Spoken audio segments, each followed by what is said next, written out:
Hello, everybody. Thank you very much for clicking on this video today. It is the Gamer Social Club weekly news podcast. You have your host here, Harry, aka Neighbors Crayfish. Joining me today, I have Addy, aka Oh No, Not Addy. I'm gonna say hi, buddy. Hi, buddy. There we go.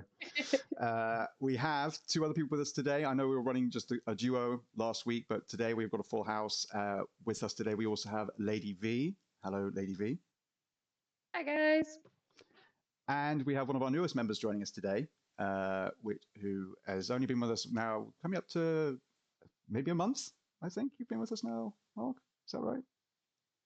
Yeah, just a few weeks. So first time on the podcast. Great to be here. Exactly. So yeah, we have Mark with us, who is aka We Awoken the Hive. I got that right, didn't I? Yeah, old school Destiny reference, but nice. Lapsed player. Excellent, good stuff, man. Well, yeah, you're in a good crowd here. There's a lot of people who enjoy playing Destiny. I know from chatting with guys like people like Fraser and stuff like that, but also a lot of multiplayer gamers in particular in our community here, which is great. So yeah, welcome. And if you haven't been able to tell, this is the British invasion. This is the full takeover. We have planted our flag. The news is ours. Nathan, you can't have it back.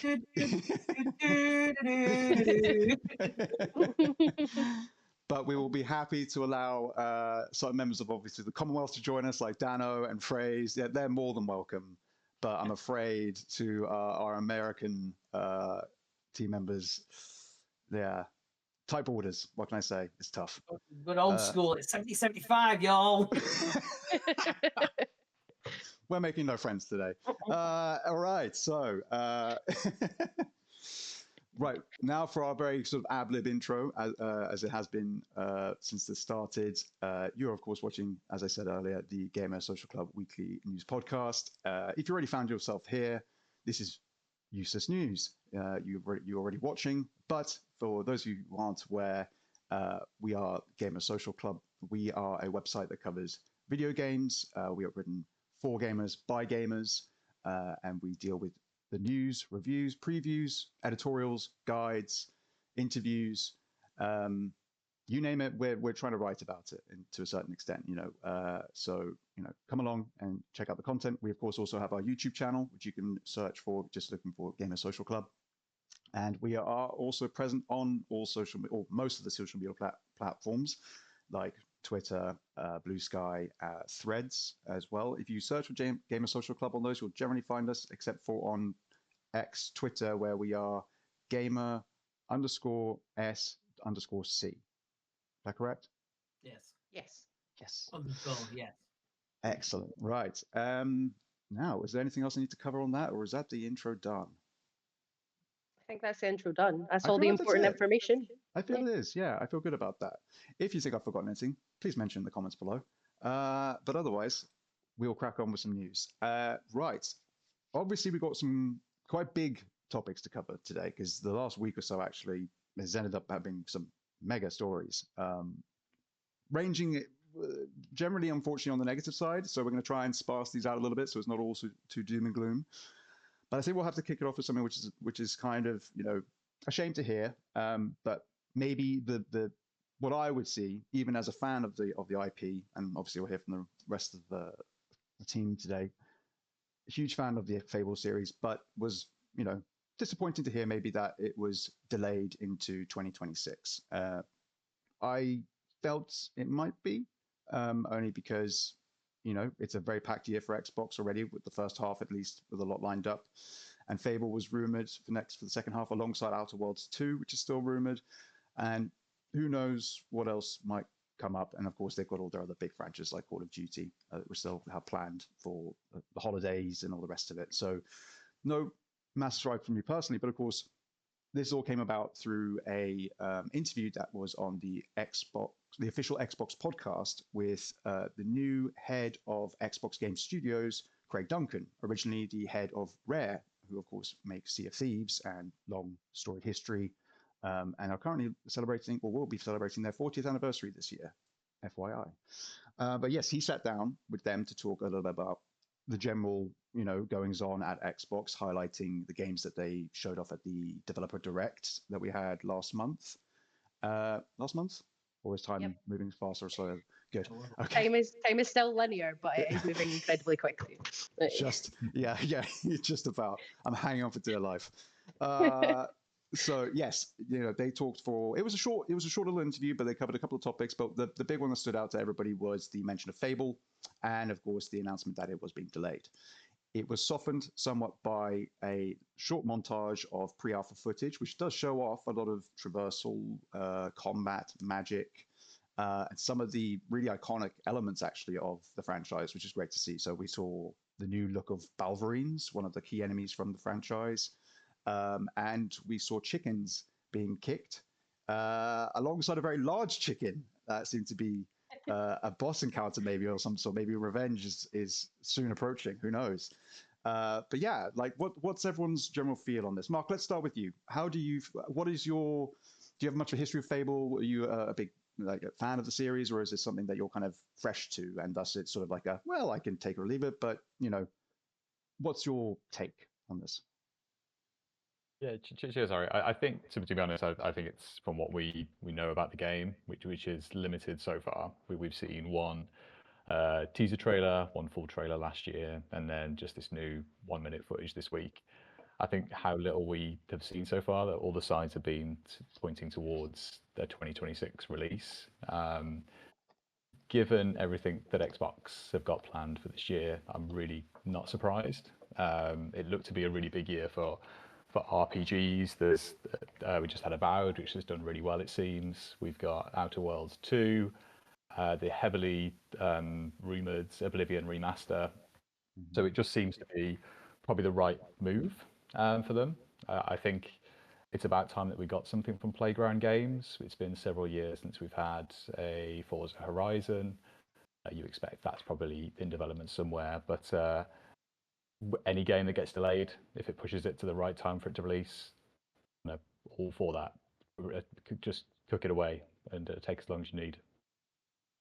Absolutely, I couldn't agree more, honestly. And that was, excuse me, that was part of what Craig Duncan was really saying about it as well. Was they felt that they had the opportunity to give them that time to work on the game, and if you can do that, and they must feel then that the rest of the year is kind of ready, and at least they know what's going to happen.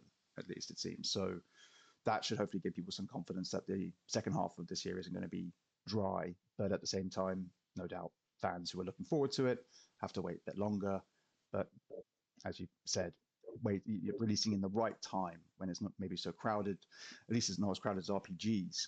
Yeah, give it some breathing room, a chance to spread its wings and get its audience. Addy, how do you feel about it? Were you excited for it at all, or were you?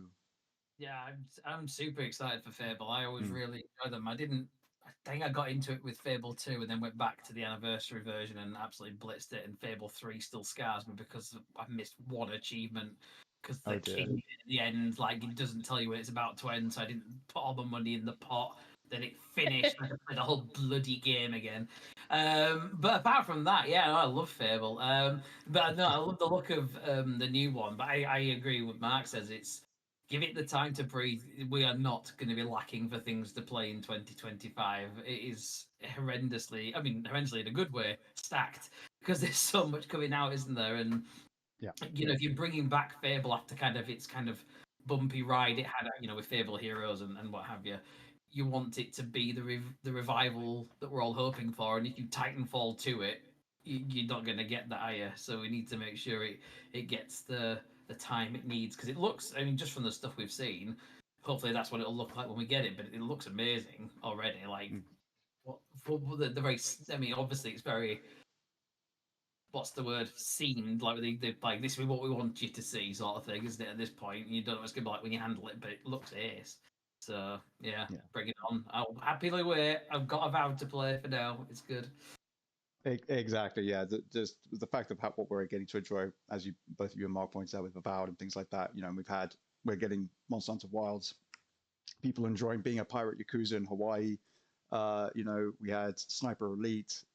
We've had so many big games already, and it's just coming to the end of February. Finding the right time is always a good one, and Yeah, yeah, exactly. Giving it the clear runway after all the detritus that was left behind with things like Fable Legends and stuff like that. Absolutely, yeah. Distance yourself from that. Give yourself as much opportunity. Keeps Microsoft lined up with the whole first party release every quarter thing that they talked about as well, doesn't it? They're not having to like, oh, what we're going to put here because they said it and then nothing came out for about a year. Because like obviously things happen, but now they've got this cadence going on, and then they can keep it going. Like, oh well, that'll go into quarter 2 of 2026 or whatever. It's fine. So yeah, keep it going. Yeah. I think it also just sort of highlights we might be getting back to more of a normalcy of not announcing games like 7 years right at the start of like the development phase. So then people get hyped up for something that they have no information about, and then eventually you get like a CGI trailer, and it's like a vague release date, and then eventually things are going to get delayed in those circumstances. And I think it'd be nice to go back to, things get announced sort of 2 years out and then actually get released within that time period. So you have a nice hype cycle around it, but people don't end up maybe putting themselves off it, or people get too much into, I personally think people get too much into like the financial things about how all these companies are doing. And it leads to things like, what we might talk about later, but, unrealistic expectations, not just from gamers, but also from the publishers and things like that about what is actually going to happen with these games. So I'm glad that they have delayed it if it needs the time to be finished. So the Nintendo quote, and it's like a delayed game can be a good game, but an unfinished game will never be. So I'm happy that they've done that. On a personal note, I'm quite happy also because I had counterpicked it on Fantasy Critic, so that means that I'm more likely to win the Fantasy Critic this year. But yeah, I'd be quite happy if more games were not necessarily delayed, but just not announced, 7 years before they were ever going to.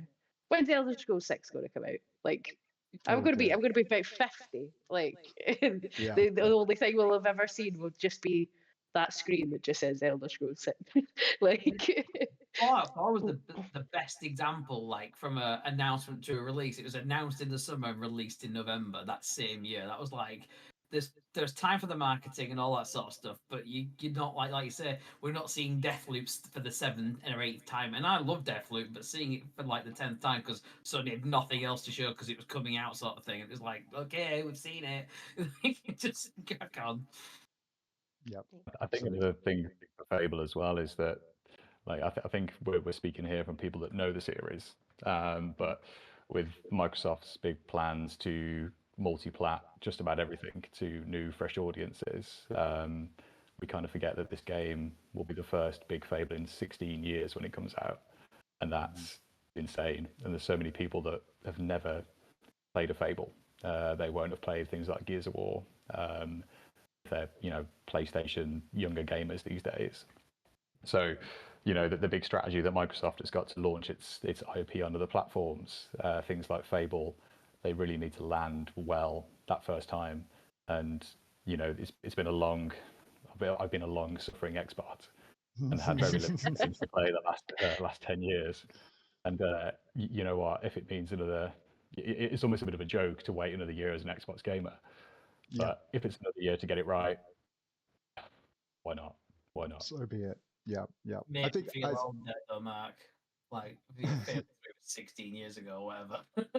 Or more, probably, actually. Yeah. I think everyone's got one of those sort of games as well. If it's not Fable or Elder Scrolls, like for me, it's Everwild. They Rare announced that ages ago, and I'm ready to let them get on with it. At the end of the day, we heard from Phil himself, Phil Spencer, on the Xbox Era podcast, which again was where Craig Duncan again echoed the sentiment of like, we can now give studios time to let them cook, and that's what he was saying about Everwild, and that's what Craig Duncan then said about Fable. So there is a consistency with the messaging that seems to be coming through now, which at least with this element, Xbox are maintaining, which is great because for a while now, and I think it's been a general, more or less complaint from people that the messaging from Xbox, as much as it's a lot, and they're very, very vocal and open with the public.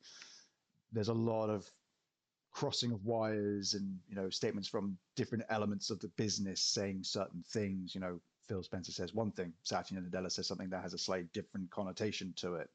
Who's saying the truth? What's going on here? Like, so if there's a little bit more congruency with what's being said, hopefully that is even a fragile layer of evidence that there is actually some sort of truth to this, and that they are actually happy with the progress on these things. I mean, Fable, you know, from what we can tell, looks to be definitely on the right track from what they've shown. It is, as Addy pointed out, it's a slither of a slice of a game that we've seen. You know, we've really not even scratched the surface with it. And then, of course, with something like Everwild, that's even less so. You know, that's an Elder Scrolls 6 situation again, where it's, you know, barely more than a title at this point. So, yeah, lots of things that we're all sort of waiting to come, but in some cases, it's absolutely the right call to give them that space, because people will otherwise miss out on it because they're busy playing something else, or yeah, you rush it out, and guess what? The first impression that you had planned for new fans, whether they're older gamers or younger gamers coming into it, and this is their first impression, and it doesn't land, then yeah, it's not going to set a good precedent for what their future plan is, obviously, which is to be this sort of multi-plat publisher with a platform of their own that you can be on if you want to. So yeah, it'll be interesting to see what marketing we'll get for it as well, of course, because the Xbox have been interesting with their marketing. So certain games seem to get decent amounts, and then something like Avowed seemed to go with almost none to a certain degree. You know, I didn't see much in the way of. No, because that's it kind of lines up with the thing you were saying. Well, I was thinking when you said around the mixed messaging from particular people. Part of that is the narrative that appears online, and people like, oh, where's the marketing? Where's the marketing? Oh, he said this, but he said that. But you're looking at specific, you know, you're saying people get too far into the weeds of stuff. And it's the same thing with like, well, what's he really saying, or what's really going on here? And like, where I haven't seen an Avowed poster, so therefore they're not marketing it. It's like, well, they might be. You just haven't seen it. The marketing in places you're not. You know it's coming out. You're not the target. The person on the TV is the target. And you know they did that thing in London. They created a statue. It looked amazing, like a proper statue of the main key art and stuff. I think it was in London. And it looks awesome. And like I saw that, like that is cool. And then the big wall art in different countries and stuff. So they were doing stuff. Just because you don't see it doesn't mean it's not happened. Or there's that. And there's a lot of disingenuous people, isn't there, as well, who like to whip up folks. Absolutely. So them out is what I'm doing there. Yeah, and I think also when you directly compare them with their supposed, you know, with their direct competitors, which would be Nintendo and PlayStation, they are steeped in, frankly, Japanese tradition, which is marketing through all manner of things, from, you know, creating crazy amounts of merch to everything gets a mascot. Things are going to have a day. You know, we're going to have a Pokemon day. We're going to have Final Fantasy day. You know, we're going to do orchestras for our soundtracks and things like that. You know, we get some of that with things over here, but they've always led the charge on it. And in that respect, I think Xbox, again, part of Microsoft, very traditional software company. You know, they do certain things really well and other things not so great. So, you know, I feel like marketing has never necessarily been like Microsoft and Xbox's strongest suit. So yeah, to be like, where's the marketing? It's more like, look, if you're going to hold one up to the other, yeah, sure, there's a disparagement, but it's not like they're not doing anything, as you say. It's just that it doesn't seem as much as Sony putting Astrobot all over, you know, Tokyo trains and stuff like that, you know, that sort of thing. I'll get it right as well, because like it's like, look at the developer direct.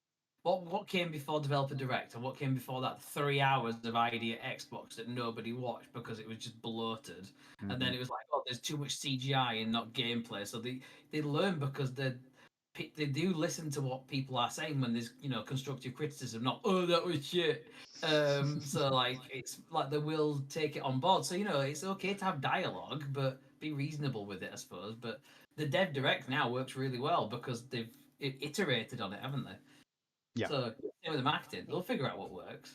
because they'll sell And some stuff, but they people, won't. yeah, some people just want like a long showcase that's just got loads and loads and loads of stuff that they can say that, or they can get excited about when they're watching it, and then probably forget about it by the time it comes out and not buy it. And some people are really into the developer direct features and things. I personally love a direct because I want to know about the journey to make the games. But some people just want like a big long showcase and then be like, rate it on Jeff Keighley's poll to say whether or not it was trash or not. Yeah. And then, but so many of the games that you see at them, they either don't come out or they come out so much further into very little fanfare because they are just, 20, 30, 40 games in a list. And then right at the end they do their and then one more thing, and then no one talks about anything about the one more thing for the rest of it. So yeah, I would rather give the games the space that they need to succeed, especially looking at the state of the industry. I'm so glad that V said that she's going to listen to the episode of the podcast that we recorded last week, because she's going to totally like, I agree with you, Adam. And if you don't come back to me and say that, I'd be very disappointed, because I won't say it now because I don't want to give it away. But yeah, you'll be there. You'll be like, yes, I agree. Don't help him. V, don't help him. He doesn't need that. Look at him. No, Mark. What did if you? he's Did right, you? he's right, Harry. Yeah, but don't tell him that. But no, Mark. What were your? Did you watch the developer direct? Were you sort of excited by those sort of things? And what's your opinion on like the showcase structure, the developer direct structure, and that sort of thing, and the Xbox marketing sort of situation as well, or not situation? You know what I mean? Yeah, I mean, we've had 3 of the developer directs now, and I think every one of them has been absolutely fantastic. I genuinely prefer them to the summer showcases. I think they've got the formatting right, the pacing's right, and the expectation management's right. And that's something I think Microsoft really struggled with until about the Series X launch. They had a disastrously messaged like partner showcase before the Series X come out, if I remember correctly. And they really overhyped it, and it didn't land. It wasn't what people expected. But generally, like for Xbox marketing, I think they do some things well, and they do the big things well. But I think the interlude marketing that like Addy was referring to, that you see day to day, I just don't really see it. And I think sometimes they launch these what you think would be big campaigns. You've got the "This is an Xbox" campaign. It kind of came, and it already seems to have gone away. And you think that's the message that Microsoft want to deliver, that everything's an Xbox. But it kind of hit your social feeds for like a week, and we've never seen it again. And again, we're not the core audience for that. We are, people who are playing on console, we're playing on PC, but it just the good things are good. The interlude stuff is just not there. I just don't think they have the presence. Yeah, I'm a big football fan. Seeing PlayStation blasted over everything football, and you think that has in Europe where PlayStation do so well and Xbox doesn't. I think it's those kind of things that definitely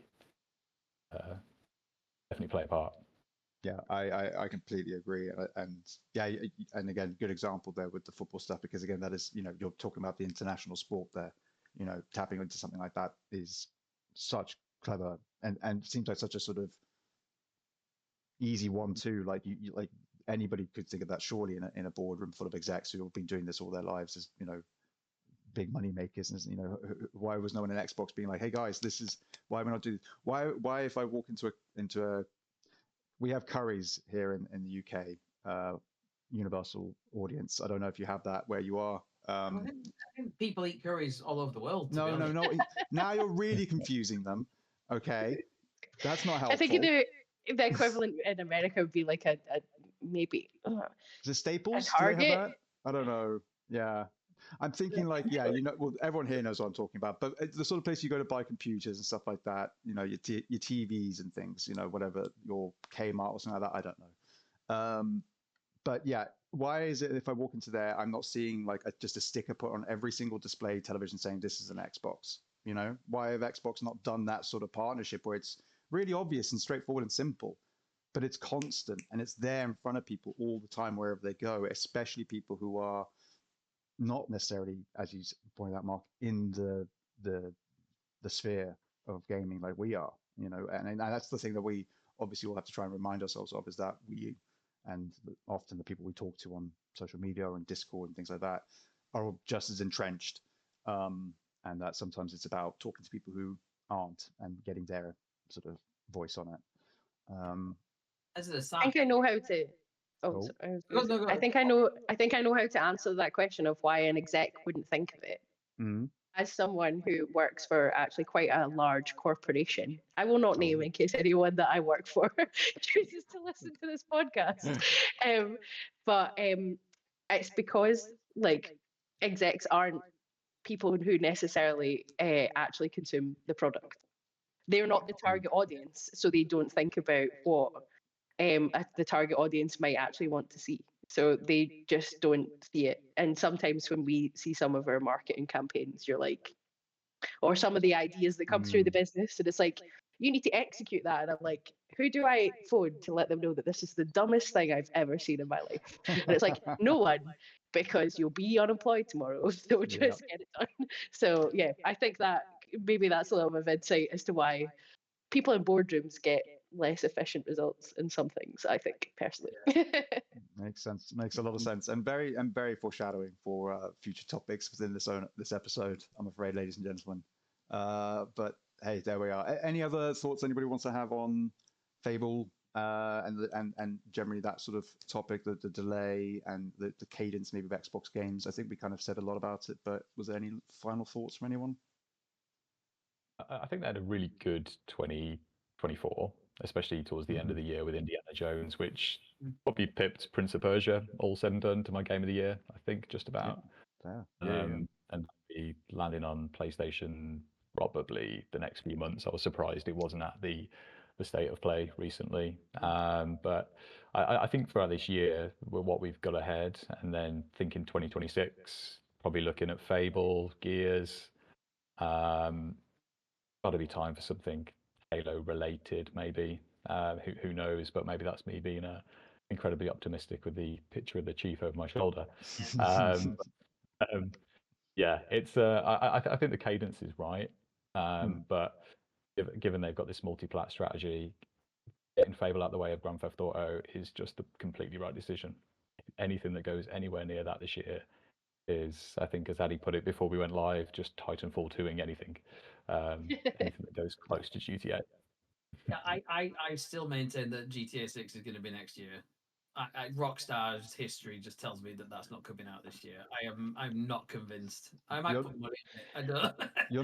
You're not in a small camp of people either, to be honest. And I think you have a lot of people who are kind of migrating backwards and forwards from that camp to the others. You know what I mean? Being like, oh no, it's this year. Actually, you know what? When you think about it, I don't know. With GTA 6, it's a tough one, definitely. But you're right, Mark. Again, getting out of the way of that, regardless of what else you've got going on, is just 100% the right call. Let GTA 6 take up, whatever period it plans to take up, and just plan accordingly. I think we'll be able to accurately predict when GTA 6 is going to launch if they announce a new Horizon game and give it a date. Elden Ring 2 or something like that. Breath of the Wild 3. That's what they're waiting for. That's it. Oh dear. Which two will come out same day? Poor Gorilla. Poor Gorilla. Right. Well, look. Let's talk about something a bit more uplifting. Let's talk about some of the showcase stuff that we saw. We mentioned the developer direct, but that's old hat now. You see, because we've had at least two, as I'm aware of, showcases as part of the IGN FanFest. I think they were both part of that, weren't they? Yeah. And we covered these on our website. So if you want to go and get a full rundown of everything, please go and click on those articles. Addy and I did a lot of work, and we really appreciate it. It'll make us very happy. But yeah. But yeah. You bastard. Right. Well, look, in that case, why don't we start with ID at Xbox, since you did so much more than me. Yeah, absolutely. I've got your Annapurna one open, Harry, just so you know. Thank you, V. You're my favorite. There immediately. there was quite a lot actually at the ID Xbox Showcase. A lot of it was recapping stuff that we already knew about. There were a couple of new stuff and like some release dates as well added to stuff, as well as this is coming to Game Pass Day 1. There's quite a few of those as well, I think.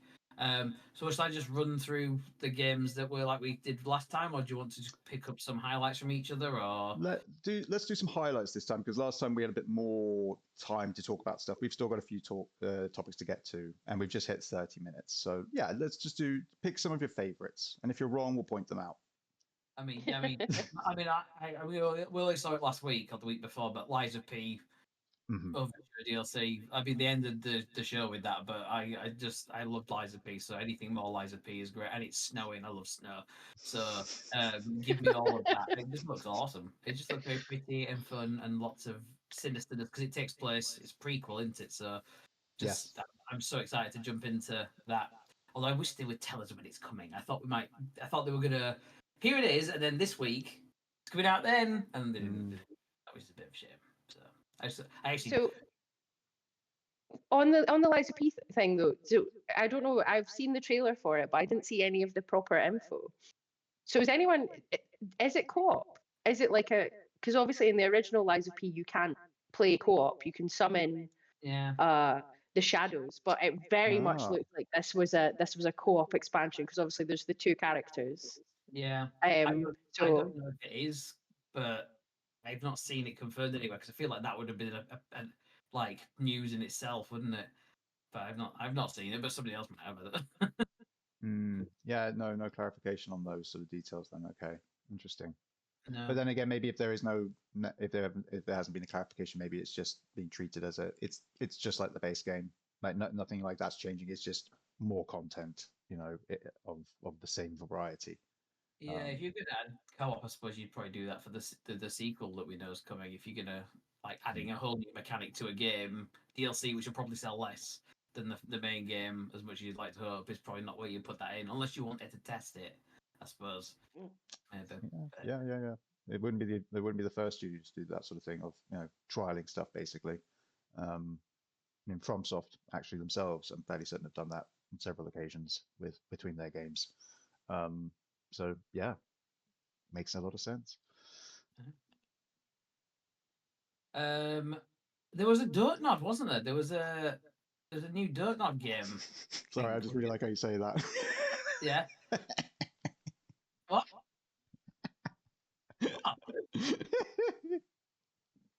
It's good fun. It's fine. Don't worry about it. It's fine. What have I missed? What have I missed? I just said I really like how you say that. Dirtnod? Yeah. I said it wrong? No, it sounds good. That's all I'm saying. We're having fun. I feel like there's some sort of... maybe we should have an old British episode for us slagging each other off. I think we're being pretty nice to each other, to be fair. Yeah, I think four British people in a room. We're being remarkably civil. The Lonesome Guild is what I was going to point out by Don't Nod. There it is. Flipping. And you play as a ghost, a spirit with no memories, in a world consumed by loneliness. So it sounds like it's a really cheery one. It looks really interesting, actually. I really like Don't Nod stuff. So it was give us more of that. No, that did look good, actually. That was one that stood out to me when I was going through your article afterwards, because I didn't actually get the chance to see it. Unfortunately, I didn't watch it live, so I went straight to your piece once you'd got that up. So yeah, that was one I was like, oh yeah, because again, Liza P, one I'm definitely going to get into, but I haven't played the base game yet, so I was like, cool, glad to know it's there, but yeah, need to play the main game first. Absolutely. And the only other one I was going to mention that from like a highlight for me was that Echo Weaver, which looked really cool. Like the 2D side scrolling looked, maybe it's Metroidvania, I'm not sure, but it's got time loop puzzles, and I like time stuff. I was a big fan of that sort of stuff, so it looked really fun. That's going out on Game Pass and it's on PC as well, but it looked really fun. It felt roguelite the way it kept mentioning loops in the trailer. I keep going loop.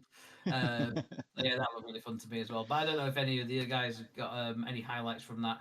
There's quite a few stuff in there. Well, yeah, Mark, what did you Sorry, V, go for it. Sorry, no, you no, go Mark. Go Mark. I keep jumping in. Go, No, Mark. it's good. We like it. We like it. I think the two for me, that the first was Jump Ship. I thought that looked really, really good fun. I think it's about time we had something like a new take on a Left 4 Dead that actually works on console. There was Back 4 Blood a few years ago, and although it was all right, it kind of came and went, and it definitely didn't have the lasting appeal and lasting love that Left 4 Dead has had. And I think those kind of games, because this is landing in Game Pass, and I think that those kind of games these days need to build that player base and consistency of audience. I think that could be a really good fun game, and one we should get for a community game session. I think on that too, definitely. Absolutely, yeah. I think it's a great idea, and yeah, because Annapurna is a similar game to that sort of style, wasn't it? I believe another sort of 4-player, wasn't zombies, I know, but I think it was sort of set on a spaceship with aliens. But it was kind of same idea, if I remember correctly, and that released onto Game Pass, I think, back in I want to say it was 2021 or 2022, something like that maybe. But yeah, sorry, Mark, I interrupted you, Karen. No, I think the other two that stood out were 33 Immortals. I think just looks better and better every time we see it.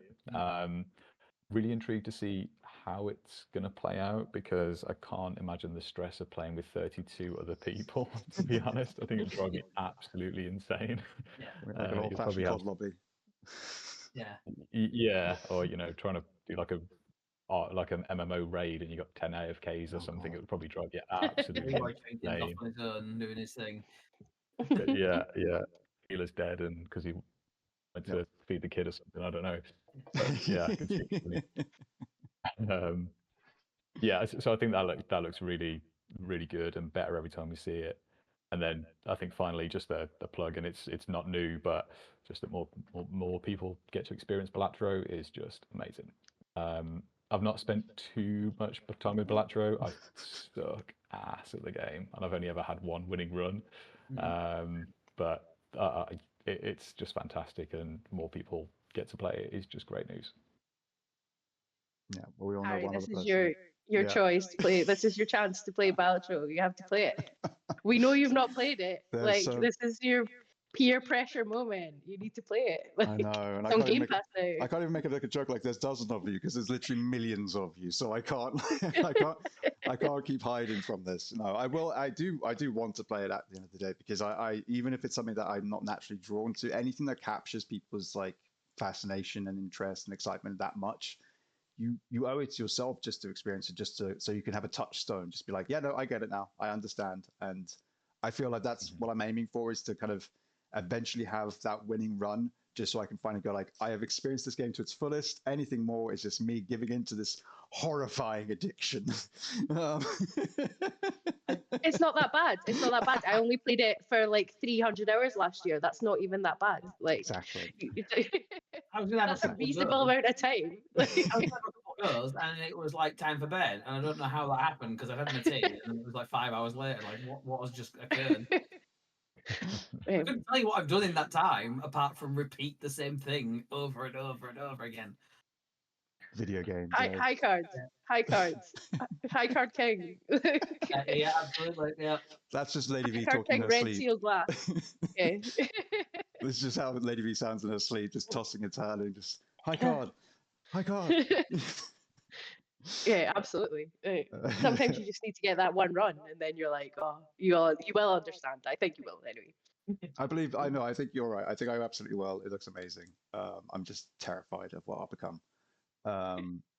Well, flash forward 6 months, is in a real casino. I've got this. I've got the green deck. I'm on this. No, Harry, it's not how it works. How much for the kid? How much is he worth? You can't use the fake jokers in a real casino.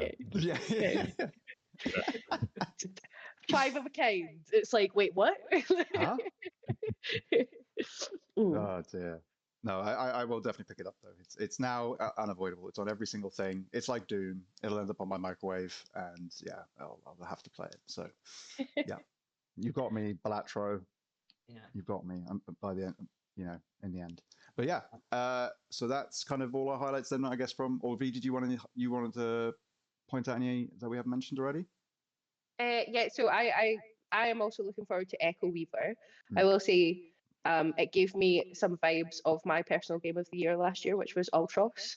And Addy, if you are interested in time looping, Ultros is just on Xbox. It has released on Xbox last month, I think, or the start of the month. So would recommend.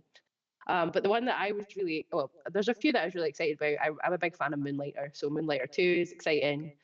But the one that I saw and I was just like, oh, I'm gonna have to play this day one. It just looks so much fun. Is Tanuki Pawn Summer, the one where you play as a little Tanuki going about as like a postman, I think. And as you're going about your route, you just take photos of you doing like stick BMX tricks, and I was just like, damn, that looks so good. So I'm very much looking forward to that. It's just like a little, like one of those small little chill games that you play between very large releases or games that make you cry or etc. I'm like, yeah, I'm going to be a little Tanuki and do some BMXing. It's going to be great. I like the sound of that, definitely. It really gave me Short Hike and Little Kitty, Big City kind of combination of the two vibes. And yeah, like you say, few-hour interlude game when you can't be bothered to play something that's going to stress you out. It looks absolutely one of those. It looks really good fun. So yeah, and like generally the show altogether, pretty much everything coming to Game Pass day one just makes it like an easier for everyone to get involved with everything that's coming out. Yeah, I mean, if anything, that's the sort of slogan in marketing that's actually worked, which is people just going like, yeah, Game Pass, it's definitely value for money. It's got so much on it, always getting new stuff. A lot of new releases as well, alongside them, the first party stuff as well. So a lot of cool stuff to look forward to coming up. And then, yeah, we have the Annapurna Interactive Showcase, which I covered. But V, you've got the article up there, did you say?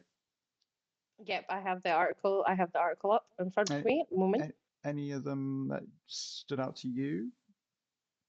The one that I was really excited about, and I have heard about it previously, is Wanderstop. I think that looks just so charming, and I'm very excited to check it out. But I know I think there's a demo available currently for it. Yes, I believe so. Yeah. Yeah, and it releases pretty soon. But yeah, I just think it's one of those sort of like nice, charming, cozy games. But I feel like you could get really into the mechanics and stuff of it. It gave me. I don't know if anyone ever played Coffee Talk. Oh, Coffee. Yeah, that's a series, isn't it? Now, I think it's these two of those. Yeah, there's two. Yeah, but it's like it gave me those sort of vibes, but a little bit more whimsical and a little bit cozier. But I really enjoyed the Coffee Talk games. They've got a fantastic story. It's like it's very unexpected actually. If you've not played it, I won't spoil it, but I would recommend them. No. But yeah, I would like to run my own little cozy tea shop and like talk to all these charming little characters. It looks good. Yeah, it's got a great art style. That's and when that was first shown off, I think it was last year. That definitely caught my eye. So that one's a nice one. And again, I mean, Annapurna always delivering great stuff. I will say, I did not appreciate the fact they opened their show with a short snippet from one of the Outer Wilds characters talking to the camera, being like, "Oh, hey," and I'm like, "Outer Wilds stuff?" They're like, "No, just using it for promotion. Haha, bye." Like, don't how do that. Don't. That's mean.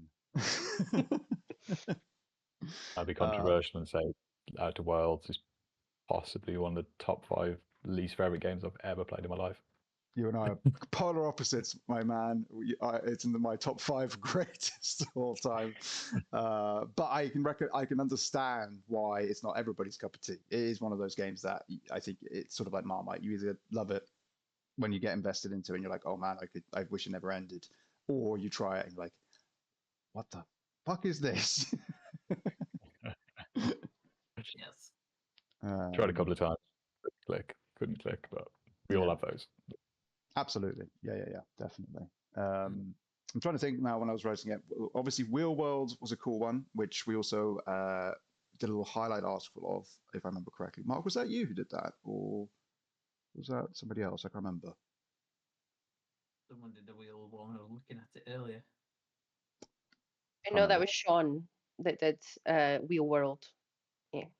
Oh, was it? Okay. Sorry. Apologies to Sean. But yes, we did a little highlight on that one. And then let me think, what was the other one? There were one or two that to me, again, I was like, oh, that does look fun. And again, Annapurna, I think, are quite good at those smaller games that fit nicely between larger games in that respect. They may not be, easy to, turn off your brain games, but, there's a nice variety there. Oh, it was nice to see that Sayonara Wild Hearts was getting a PS5 version. That was cool because that is a great game. That is a brilliant game. I love the art style and the soundtrack. They're both just fantastic. And so, yeah, to have that on PS5, very cool. Yeah, nothing else that stood out to me. What about you, Addy? Anything jump out to you? The other one that jumped out from that was Skin Deep, purely for the line Die Hard, but with more comedy. Because I thought Die Hard was pretty good with the comedy anyway, so I'd like to see what more comedy comes from that. So you took offense to it, is what you're saying? Yeah, actually, I feel like Die Hard is a pretty.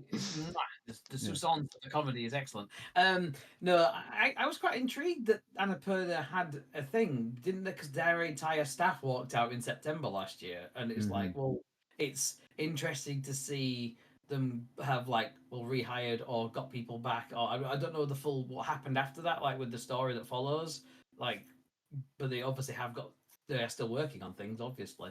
But I thought it's not that long since that happened for them to be like, hey guys, we've got this stuff coming out. Like, oh, okay, fair enough. I don't know if there's been any other Fallout news, but if I remember correctly, it was the sort of situation where a bunch of people had left Annapurna Interactive, the publisher, and like that, but that all of the work that was on like currently being developed games was going to be fine, as far as I could tell, because all the studios I think came out and were like, we're fine. Well, I think at first they were like, what's going on? Yeah. And then they were like, oh no, we're fine. Like, we're being looked after, like everything's going through. That's cool. It's just that I think the idea was basically that like anybody who was working in the offices at Annapurna had obviously left, and like it was like, okay, skeleton crew, make sure that everything gets out, and yeah, just keep the ship afloat, I'm guessing. It's good that they came out with that, because if you were a dev that you know that they were publishing, you think, oh, well, who's going to be handling this thing? Sort of thing. Exactly. The entire team walk out. Like, okay. Yeah. But that's good to hear. Yeah. So, and again, we've only covered a couple of the games that were at both those showcases. So please do go check out the articles on those. We have all the trailers included in those as well as any other information you might need, like what platforms they're coming out to, release dates if they've got them, and demos if they're available. And we'll be talking more about demos later, but I'm afraid we're going to now have to dip back into the sad pool. And we're going to talk a little bit about one of Xbox's recent announcements, where they introduced the world to Muse AI, which, if people aren't aware of, is a sort of new AI, we'll say tool for now, fingers crossed it stays that way, that is meant to be used to help Xbox with things like game preservation. I believe was one of the main talking points they brought up. If it was a talking point, I believe it was actually like a single sentence, but it's the thing that was obviously used as like an example of what this could possibly be used for.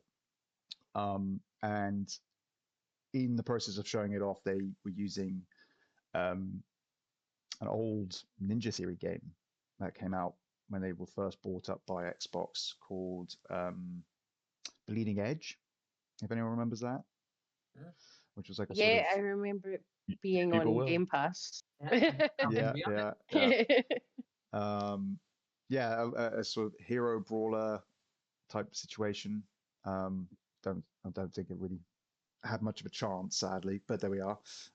Always fun to try new things, but they used that as sort of as a way to kind of show off what it could do, as far as the AI being able to like mimic movements and stuff like that. I think it was sort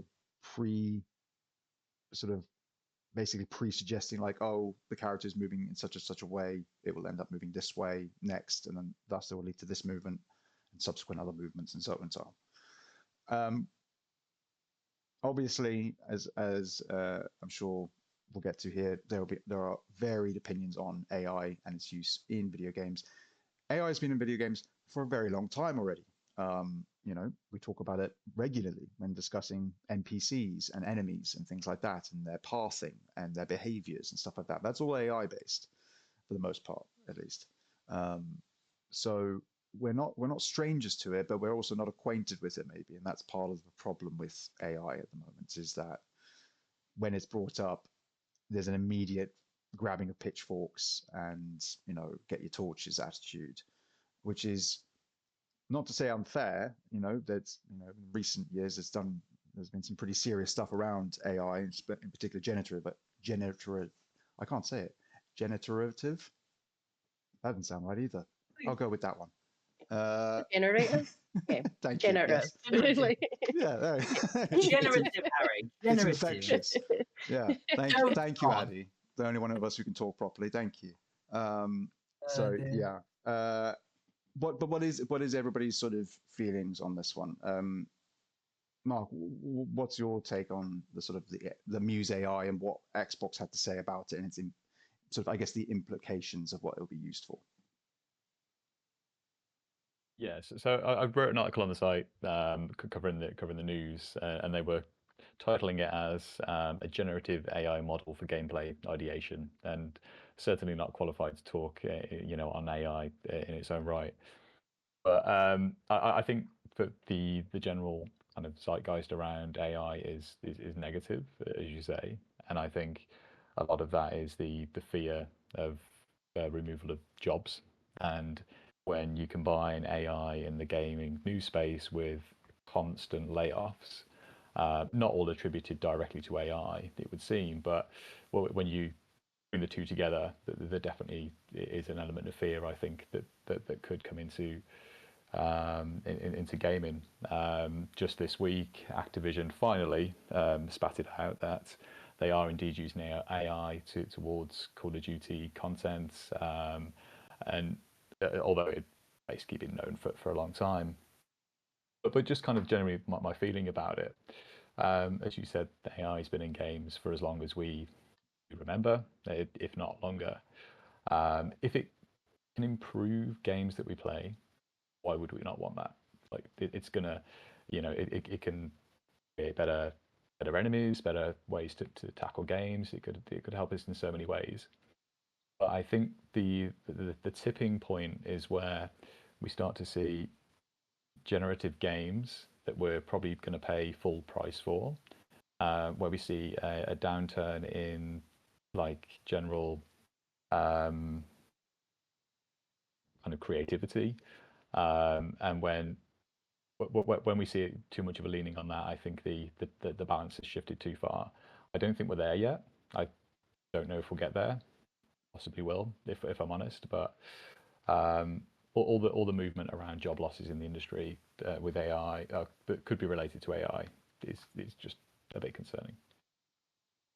Yeah, I think again, you've nailed the key concern. I think for most people in the games industry, and for people who maybe don't work in it but enjoy video games, is the idea of impacting jobs in particular, and quite possibly the quality of the games that we see, as far as games that are being sold at full retail price and things like that. Picking a $70, £60 video game, which is made by people, creative types who have learnt the skills and can adapt and all sorts of things and come up with new things on the fly, versus a thing that's completely designed by AI.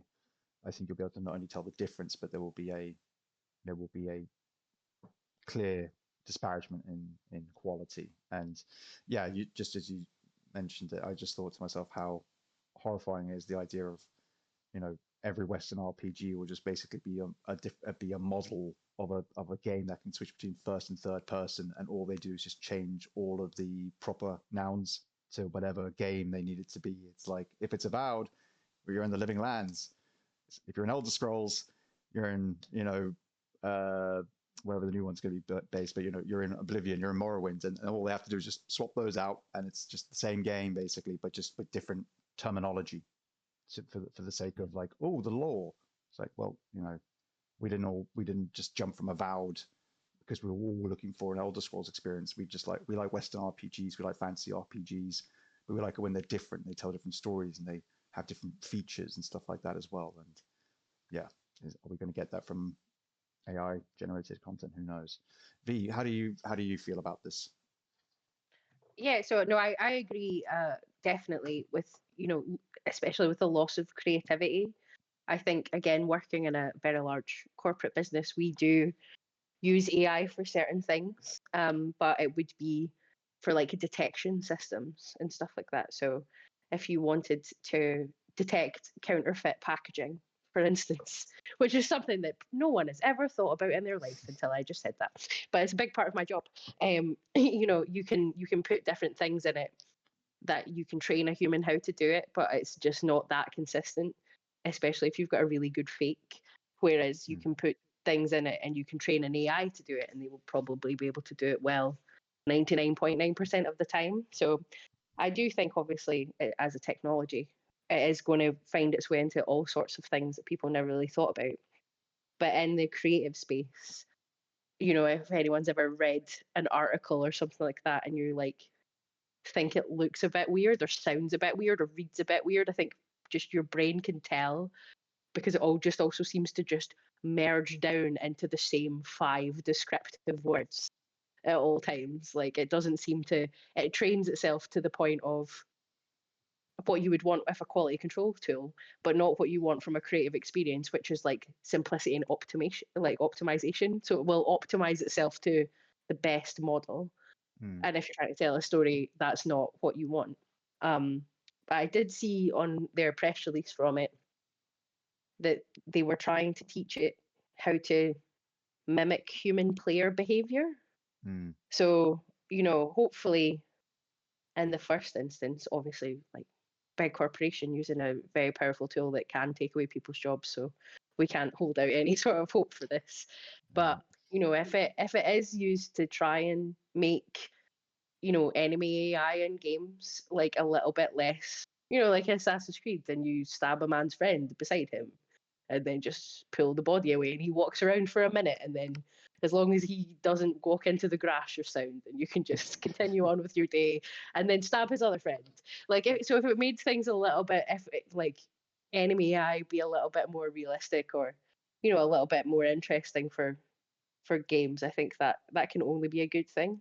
But if we then start to rely on it too much, then yeah, we're already driving creatives out of the space with the run for everything has to be a multi-million-pound profit-making machine and live service, and if you can't monetize it forever, then what's the point? So, but yeah, let's make a Skinner box that's made by a robot and then just put your money in and get the dopamine out. Like, is that the end game? I certainly don't want it to be for my favorite hobby.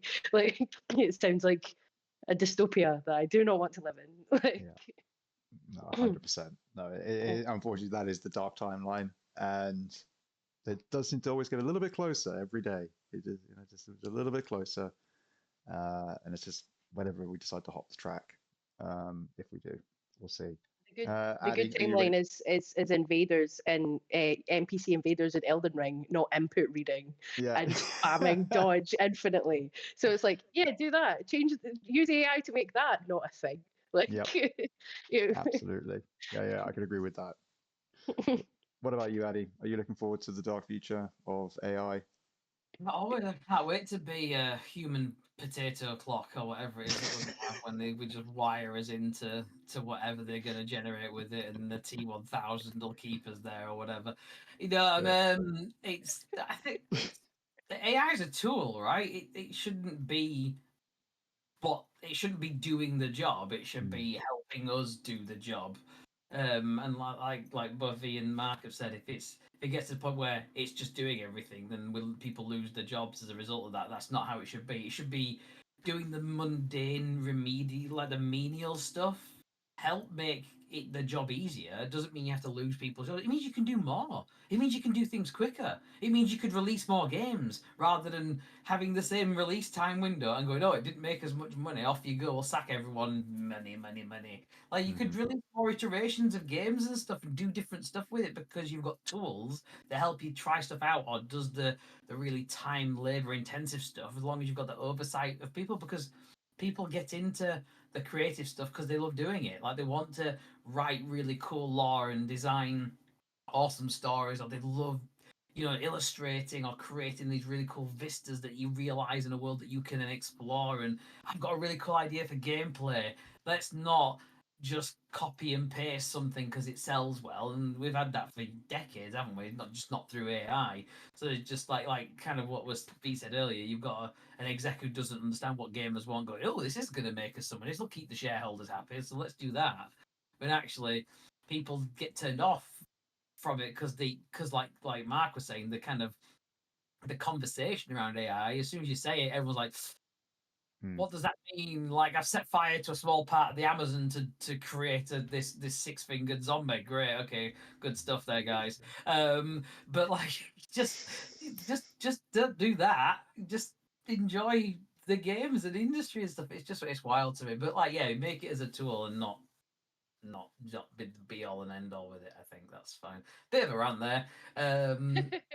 Like, because there's so much potential with it. Like, I work in the health service in the UK, and they're all about using it to like detect cancer before it even formed based on loads of marks. That's amazing, and that's AI.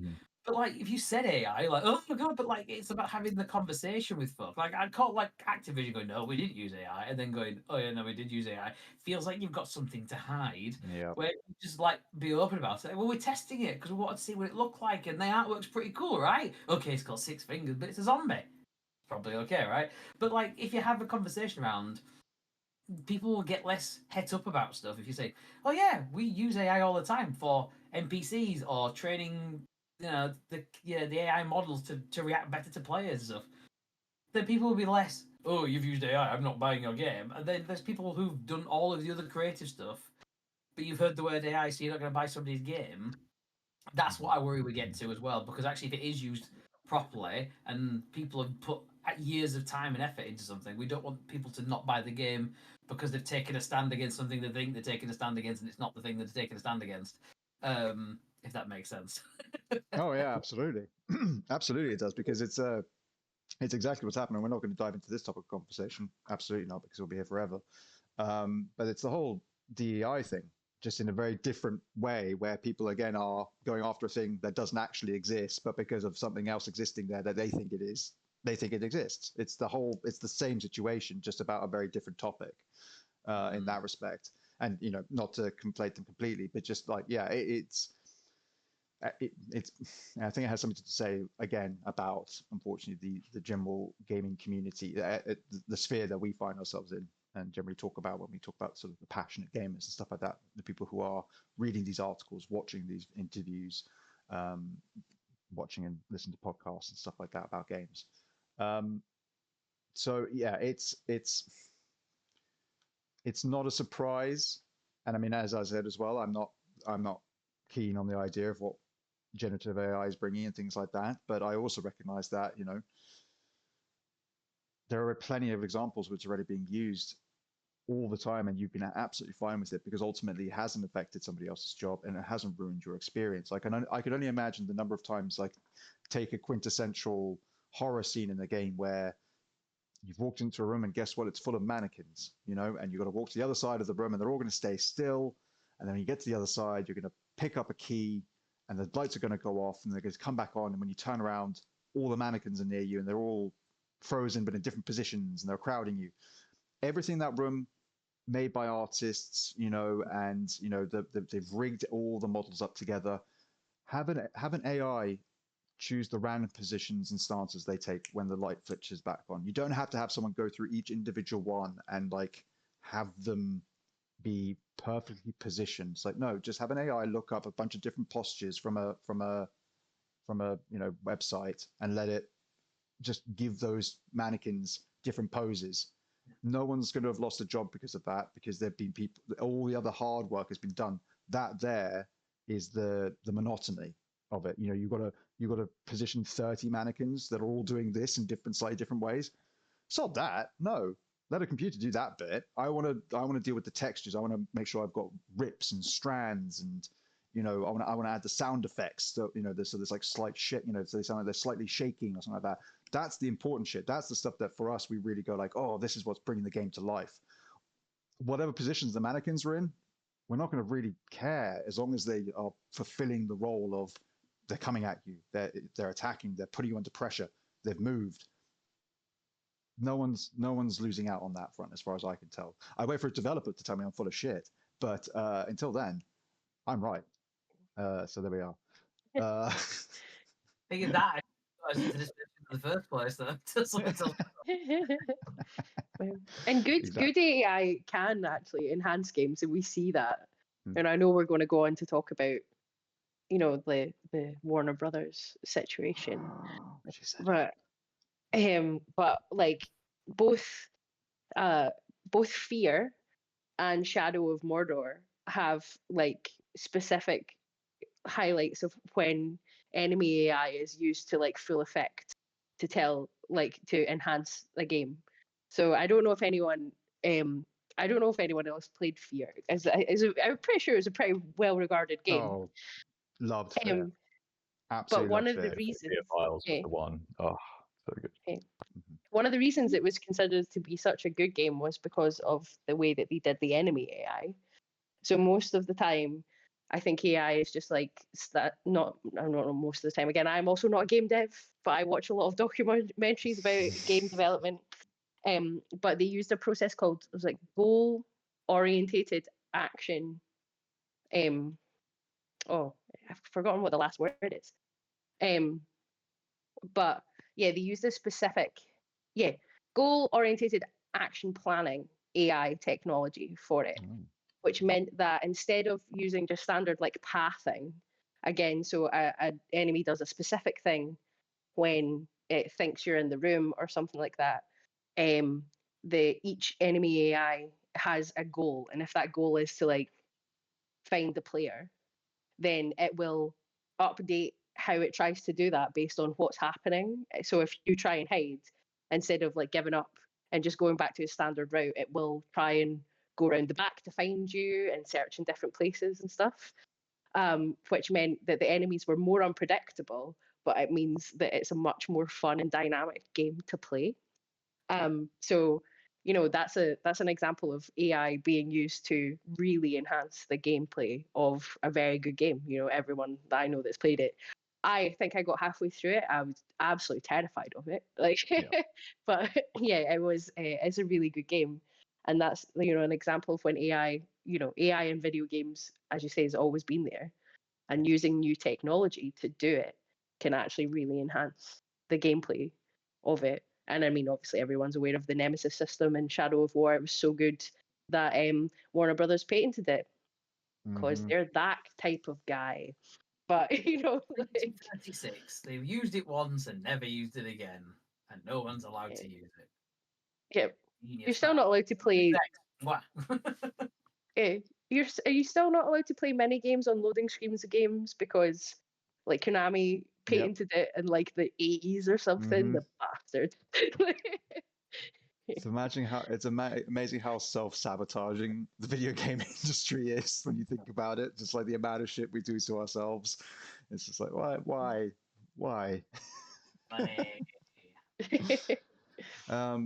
But yeah, you know what?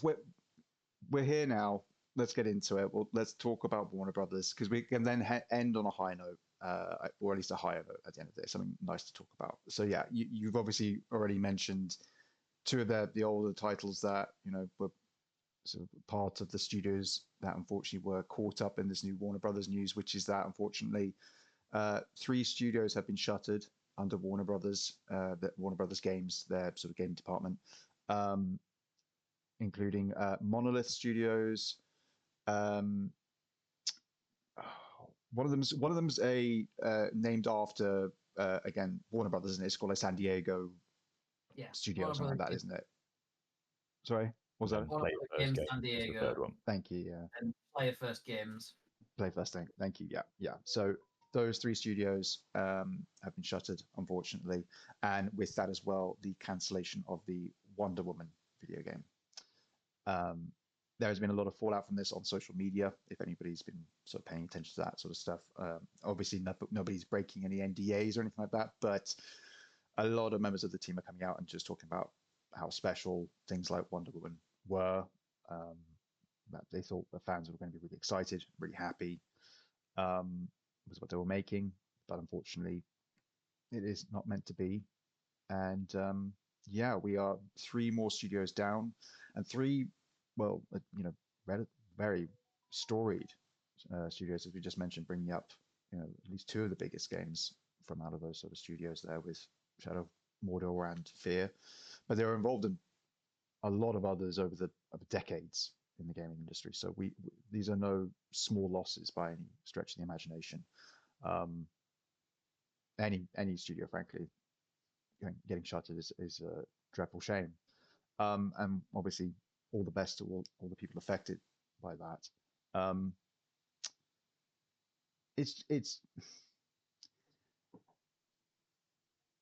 I'm doing the best I can to not take this into a whole, what the fuck are you thinking, Warner Brothers? What have you been thinking for the last however long?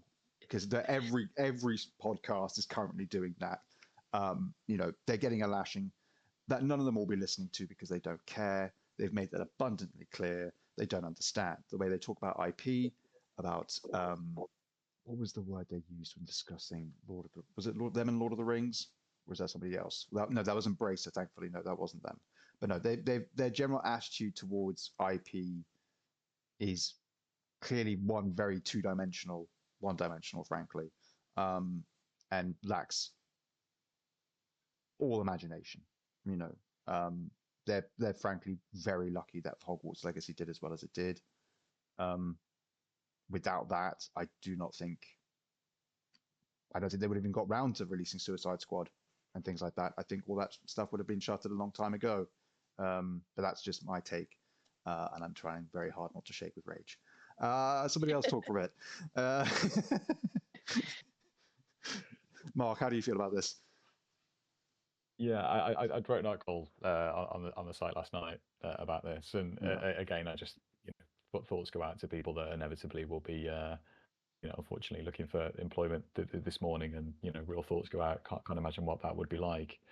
But overall, it just screams of yet another corporate mismanagement of the IP that's available. Wonder Woman, one of the bigger DC characters that certainly would expect would have had a good title.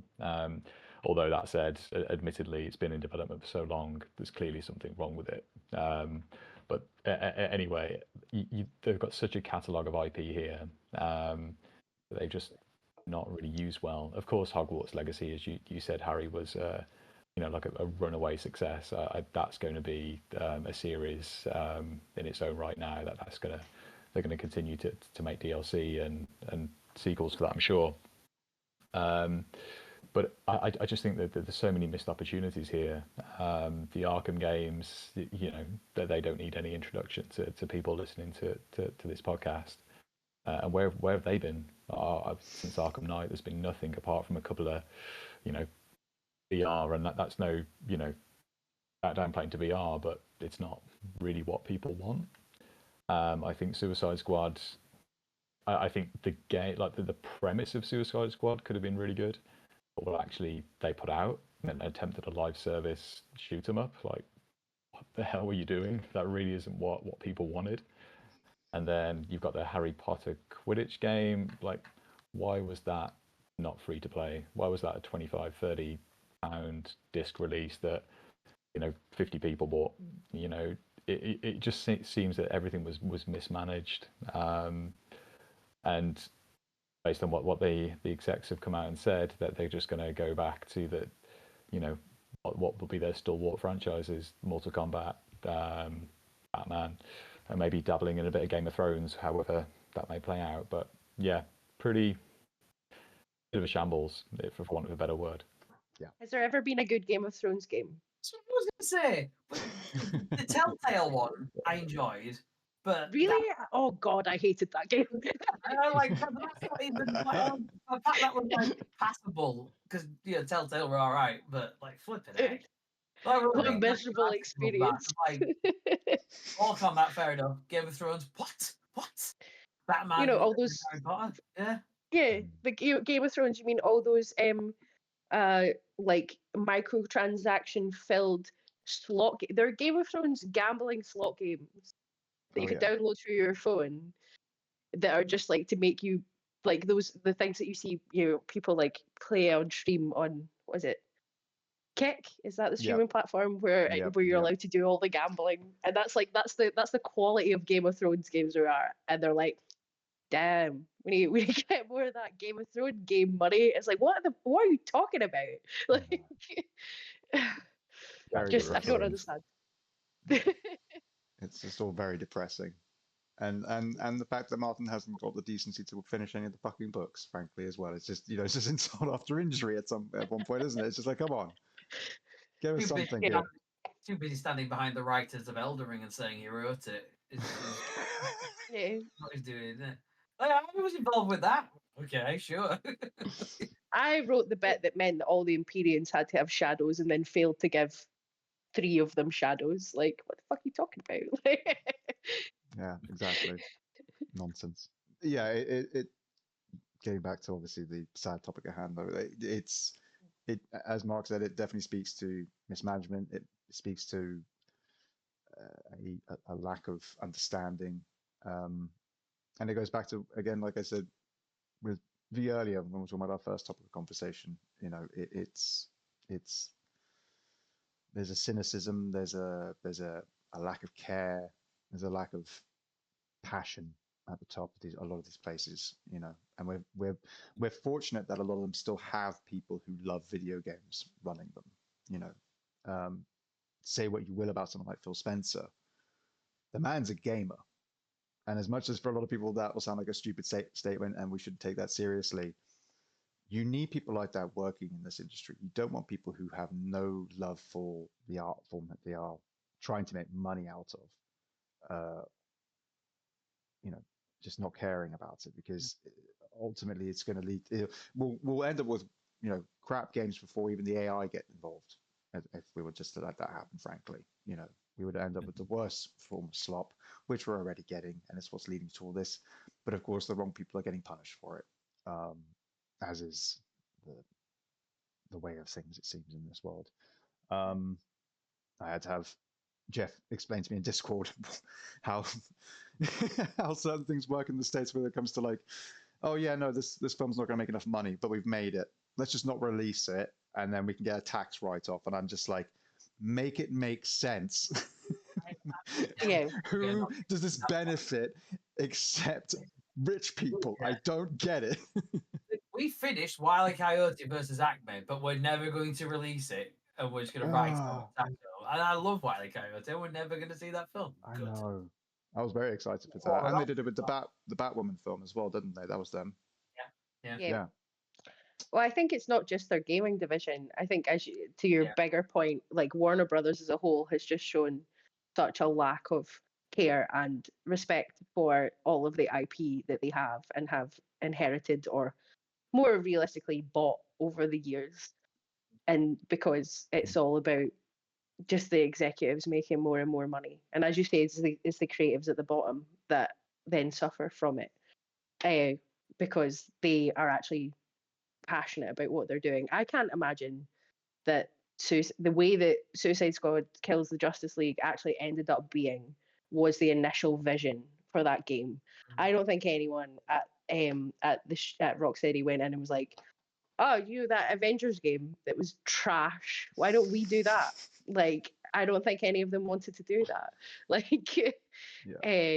again, with the amount of time it took to come out, again, as Mark mentioned, with the amount of time that Wonder Woman was in development, it just sort of screams so much corporate meddling of coming in and being like, wait, how do we monetize the life out of this? How do we squeeze every single drop of monetization from this product? And then we'll just shutter it in 6 months if it doesn't work. And then, someone has to pick up the bill, and it's always the teams at the bottom that they immediately go after headcount, obviously. It's so fucking stupid, though, isn't it? Because if you make a good game that people want, and you can tell it's got the passion and the design and the creativity, and everyone's raving about it, then in theory, people will go buy it, and you'll make your money from the cool shit, right? Like I don't like whether you're a fan of Harry Potter or not. It sold well, it reviewed well, and people, because what I was thinking when you were saying that, V, is that the people who buy like the Harry Potter game, they don't know what's going on here. They're not even in that world. They just say, oh, Harry Potter game, I can be a wizard at Hogwarts. And I can't wait hope to do another one, and they'll wait for the next one. And that's why Warner Bros. Gets away with it, because they just wait for the next one and they'll buy it. We see it and we get pissed off, but we're, in the grand scheme of things, like everyone who bought a Wii aren't gamers in the same way that we are like gamers. So it's like they're not seeing all this drama. They're not even care. They don't care. They're not paying attention to it because they just wait for the next Harry Potter game. So it's like, how can you hold them to account if they're just going to buy their games anyway? But yeah, it's tricky because you don't want the devs to not have a job, but you could like go work somewhere else, please. Leave them. If you're left, they'd have nothing. But the people need a job as well, so they got it's a tricky one. I wonder if there's anything to be said about not to push any of the blame from these massive corporations onto anyone other than them, but also about modern audiences' expectations when it comes to video games. So, a little bit like what we're talking about with the Fable delay and things like that. If I see one more person complaining about bushes not having physics on Twitter, I'm going to burn my entire house down and I'll have nowhere to live. But it's so frustrating because how does that enhance gameplay? So maybe it's like the push for the most hyper realistic graphics and the push for the most like 120 frames. Yeah, do I think that most of the games that come out on PS5 and Xbox Series X should be 60 frames? I do, because they put it on the box and they advertised it and people should get what they pay for. But should everything have to be so photorealistic that you can't develop something without it taking 8 years and costing like such a high amount of money that most games are never going to recoup it anyway? And then the people that suffer are the devs, because some asshat on Twitter who is not playing a fucking video game is posting like a GIF that's been altered, being like, oh, these bananas don't shake when you shoot at them, so this game's trash. And then it gets 100,000 retweets or something like that, and people just use it as fodder. And now I'm doing a rant, but like, it's just, it drives me mad because I love video games and I want to see them succeed, and I love these studios and I want to see them keep making all of their games. And what was wrong with AA titles? What's wrong with them? They're amazing. Play more good video games and stop complaining about fucking jiggle physics on grass. Like, shut up. Jiggle physics on grass. There you are, people. That's it. That's normally not jiggle physics, let's be honest. That's the quote from today's episode, definitely.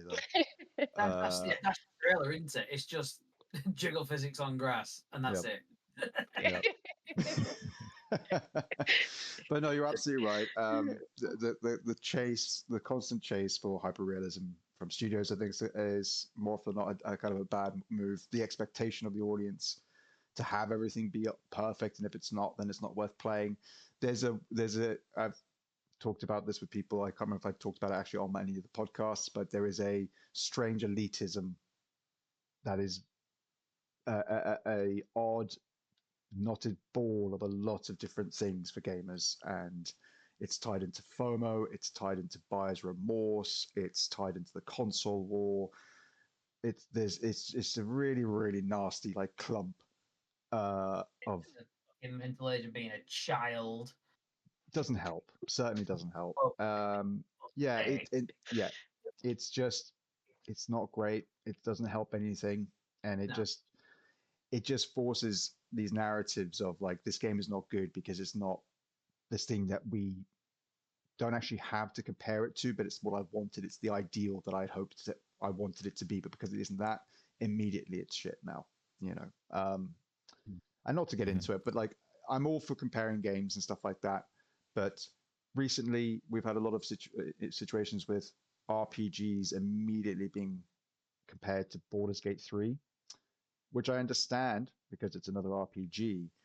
But a lot of people actually have to remember that a lot of what Baldur's Gate 3 is doing is what it's been doing since the beginning. It's just more of it. It's the thing the game was always about. Lots of choice, a lot of decision making through dialogue choices and your dice rolls. All of that was already in the game. They've just done a lot more of it. That's not me detracting from it. It's just me making it clear that Baldur's Gate 3 didn't introduce something new to the genre. But, bear fucking was new, absolutely. But not if you've never actually played D&D, it's not. well, that's true. Yes, exactly. Oh, Yeah. Wild out in the forest. When you're playing the real deal with us on the table, everything's allowed, and it's a lot of fun.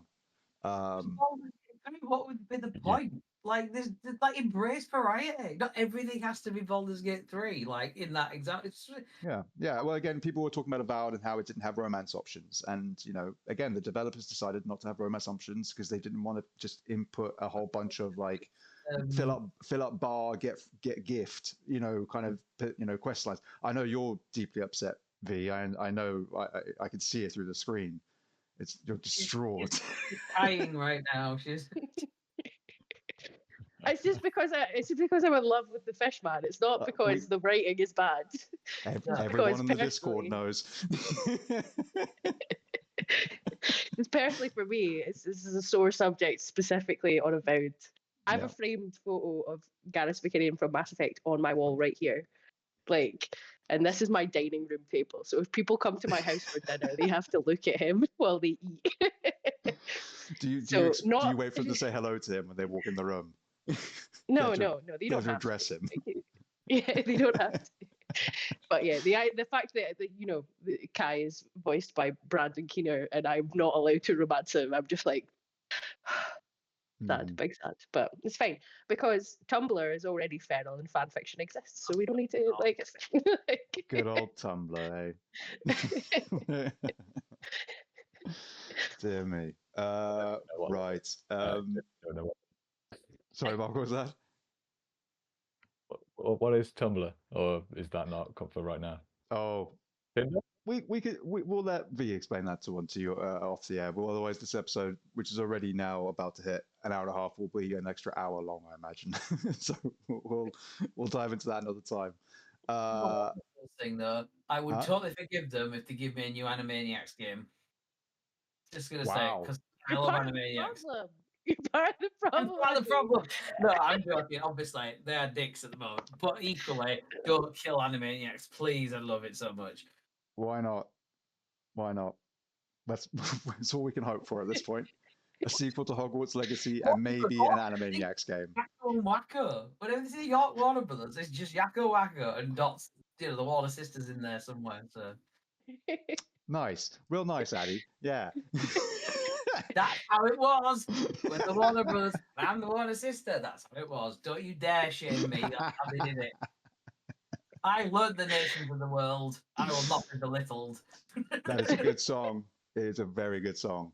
I also particularly enjoy the versions other people do on things like TikTok, where they just say the countries if they allow they allow certain things in their country, and it's like long gaps where it's like, oh dear. Yeah. Good fun. Yeah. But yeah, does anybody else have anything else they want to say about the Warner Brothers news, or do we want to move on to our final topic? Gutted we're never going to get Condemned 3. Oh, I was going to say that. Yeah. Oh, yeah. Oh, man, Condemned. What another banger. Honestly, like I've been holding on for that. Real life, not going to happen. I picked up Condemned 2 again, like as soon as it goes, oh, of course, Condemned, because I've got the first one. Like, right, I never finished Condemned 2, so I picked it up. Great games. Great games. Then Manhunt, that was a fun one. I know that's not the same studio, but just that was their era, and I remember spending a lot of time on those games. They were great fun.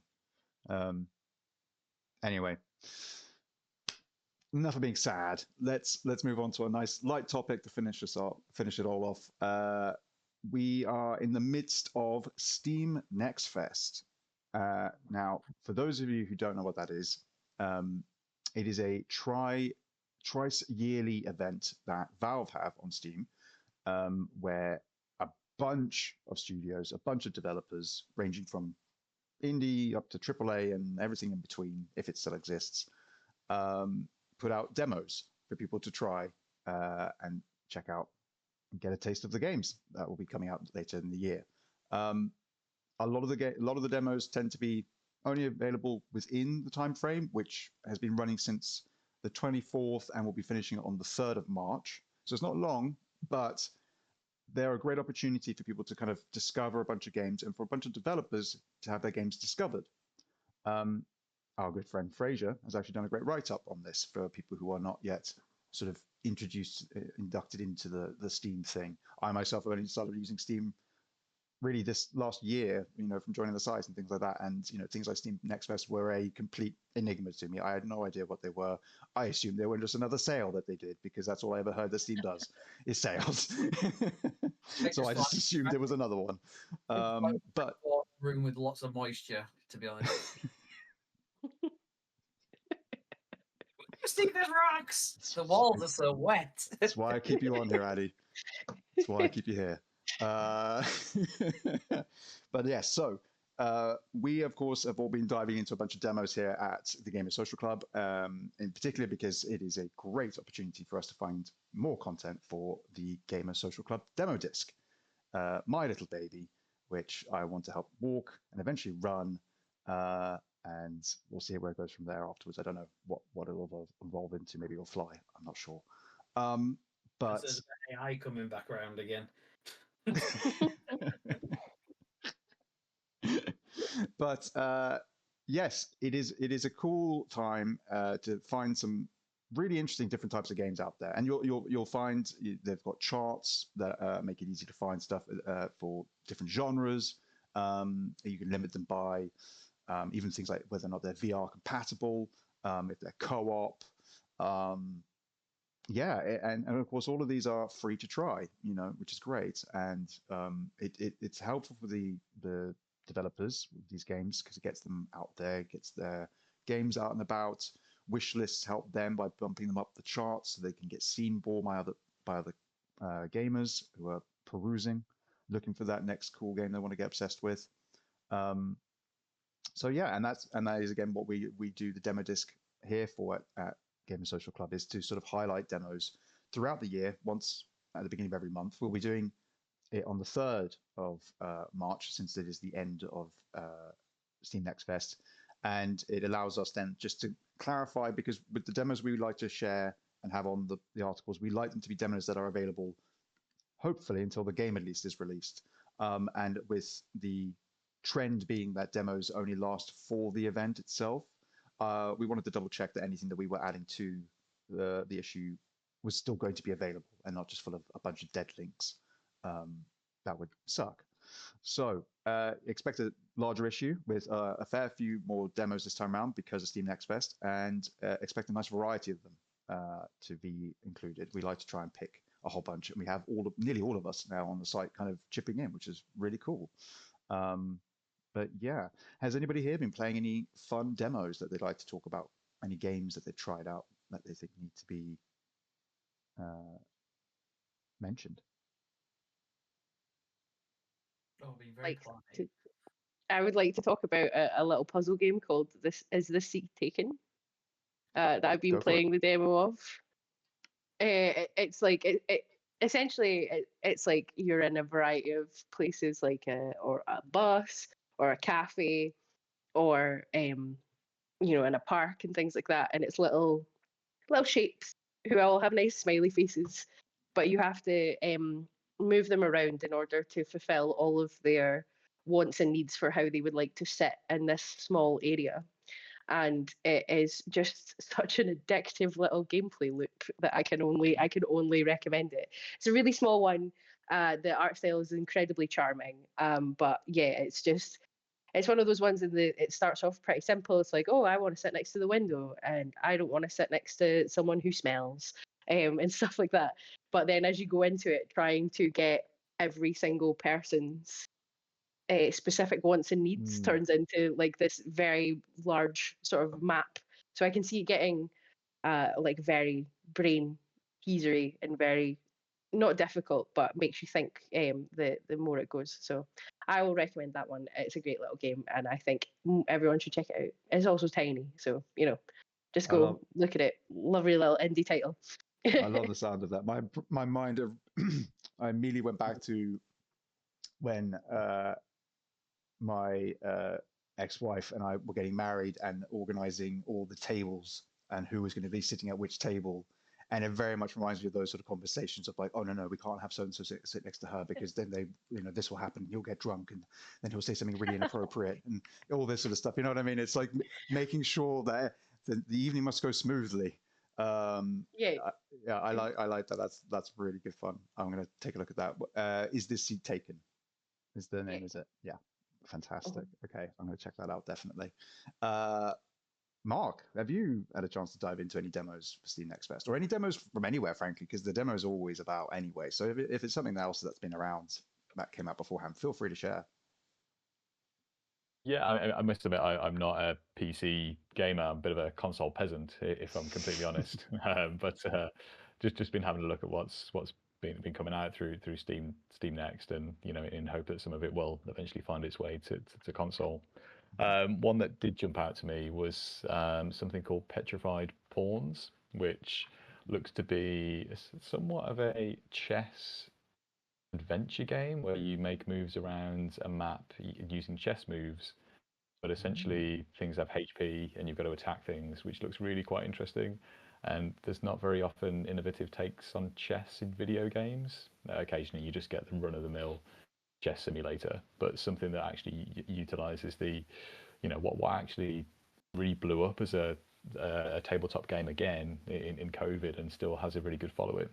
That looked really unique. So definitely one to have a look at, and there's a demo available for that at the moment. Very cool. I hadn't heard of that one, and again, love the idea of taking a pre-established traditional classic game and then kind of putting a twist on it. Very cool.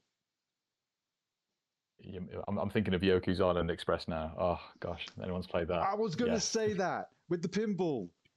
Yeah, love that game. It's a cracking game. Brilliant game. I'm glad that somebody else has played it. I love that game. If you have a Steam Deck, it is one of the best games to download on your Steam Deck, I would say. It's so fun to just play on the go. I play on my Steam Deck quite a bit, but I'm not playing Balatro, obviously.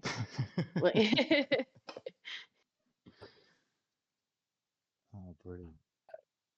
And the only other one that caught my eye when I was having a look through was one called Naya, which seems to be another complete clone of Myst. But I love me a good kind of walking sim or similar kind of adventure scrolling kind of games. So anything like that, lap it up. And again, there's a demo up for that through Steam Next. So hopefully, once again, that finds its way over to my Xbox store at some point. We'll see. Fingers crossed. The better they do on PC, the more likely, isn't it? So yeah, fingers crossed. Enough people play it on PC that they can afford to do the new SKUs, and then we'll get on console. Fantastic. What about you then, Addy? Anything you want to shout out?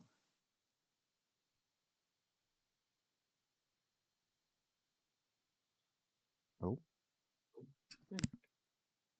I just lost sound there. Sorry. No problem. I've managed to get it back. I don't quite know what happened, but like Mark was talking, I thought.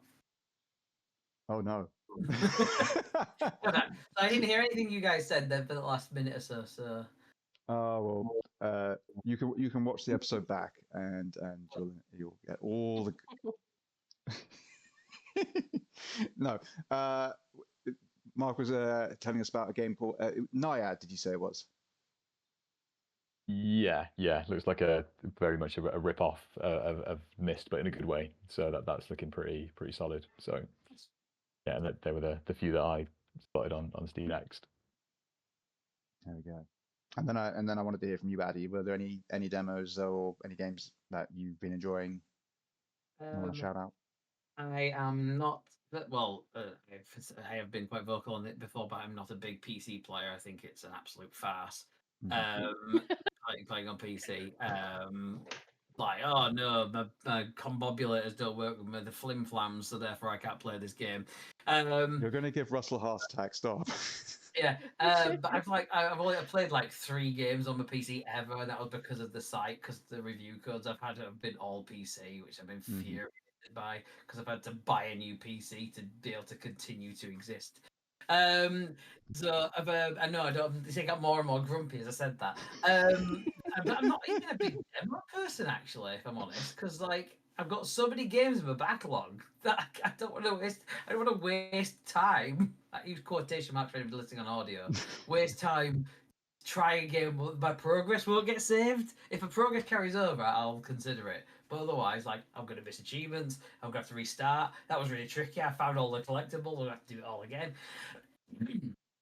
So I don't even think about demos really quite often. But I have played Donkey Kong Country HD Returns Remastered, the 3rd edition times so 2. close.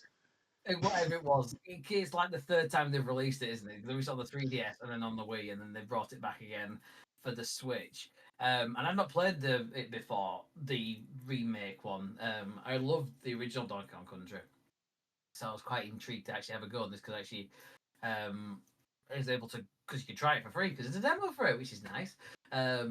But it's really good fun, actually. It's got all of the kind of, what I really liked was the nostalgia of all of the sound effects, and the music is still there. They've not messed with that. So it feels like I'm back in the 90s sort of thing. This is like the dopamine of playing on the snares or whatever, and that's quite cool. But they've modernized like the looks of it and the kind of how the levels play. There's extra stuff to do in it. There's lots of stuff to get out of it and new challenges and stuff. And there's a classic mode where you can play it within, like, you've got your 5 lives, good luck. And then you've got you can collect power-ups, and squawks will help you find collectibles and stuff like that. So they've modernized it quite a bit. It's good fun. Yeah, I'd recommend it. You play 3 levels in the demo. But yeah, good stuff. And I've not looked at Steam because I only look at Steam when I have to. When my work forces me to. All due respect to Gabe, but couldn't care. Brilliant. Well, yes. And of course, I as well have been checking out a bunch of demos, but I'll mention one, but the rest of them you're going to have to read the demo disc, I'm afraid, ladies and gentlemen, because if I told you all about them now, that would be pointless. So I'm not going to do that to myself. But what I will point out is the one I actually just recently today put up a preview for, called Necroflora, one word. And this came across my lap purely because I was really interested in Steam Next Fest, looking at the demos, how does it all function, how does it all work, and then I started asking questions, is it worth it, how long does it work for, how does it operate? And so I reached out on social media and just sort of put a post out to devs to say, hey, I want to talk about this, someone tell me how this works, let's have a chat. And I had a developer respond, and we started chatting, solo developer from Canada, who has this game called Necroflora, which has a demo. And I originally planned, and we'll probably end up still chat with them about it after Steam Next Fest is finished, to kind of get a wrap up of like the experience for them. But in the meantime, I then went looking. I was like, well, let's have a look at this game, let's check out this demo. And to give you an idea of what it is, it's a roguelike strategy game, which feels like it's almost a blend of a real-time strategy game, like you remember from back in the day, like a Command and Conquer and something like that, and a tower defense game. And what it basically consists of is you have a overview of this environment, this RNG'd world, where you have a little plot in the center, and from that plot, you grow flowers as part of a hydra plant, as they call it, a many-headed plant, basically. And what you do is you plant flowers, and you have a certain number of different flowers you can use depending on what you select from the beginning of your run. It's a roguelike, as I said, so it's all about doing runs, basically. Nothing carries over. It's fresh every time. But depending on the flowers you pick, they have different abilities. They'll do different attacks. And what happens is they grow organically out from where you've planted them. So they'll pick a direction and just randomly create almost like snake-like paths, basically, across the map. And as you're doing this, NPC little 8-bit pixel enemies are slowly converging on you from all around. Think Vampire Survivors again. In fact, in a certain sense, it's sort of like Vampire Survivors if technically you didn't move and that you just grew, if you get my meaning. Because as the flowers grow out, the attacks fire from the head of the plant and the stems will grow out behind them. And you can then grow subsequent extra plants off of the stems, creating the sort of Hydra kind of branching effect, basically, of the multi-headed creature that spreads out. And you do this, of course, to, because you have no control over which way your plants are going to grow. They might coil up on themselves and get locked and not be able to come out, and they're useless. You have to make another one. And this is all done through spending the currency in the game, which is bones. You earn them passively. You earn them from killing enemies. And there are sort of buildings dotted around and stuff like that, which are like where your enemies come from. You destroy those, you get more, and it reduces the number of enemies they're attacking. And it builds up and gets harder, because of course, as it gets larger, you have to monitor a wider circumference of this circle type thing you're basically doing as you branch further and further out. You unlock mutations to strengthen the different branches. Some will start producing toxic clouds every time they attack. Others will have better armor, all manner of things. And the demo had it so that a lot of the content was already unlocked, so you could just play around with it all and test it out. So no real sense of how the game will progress in the way that you do with something like Vampire Survivors, where you'll unlock new levels or new characters to play as. I'm sure there'll be something like that built into it. But it is still very much a work in progress. The developer is still developing the game kind of as we speak. Has several features missing. Things like audio, no audio whatsoever. There's no music, no sound effects or anything like that. But as you get from my preview, what's already there is excellent. Like, it's got what it needs to be a very, very good game. And as long as the bits that are missing are going to be there, which again, the developers said, like, I'm going to do this, I want to finish this game. It's going to be great. And as long as those bits work, so as long as the right soundtrack is made for it, as long as the right sound effects are there, as long as the progression system's handled correctly, the gameplay that is there, the visuals are there.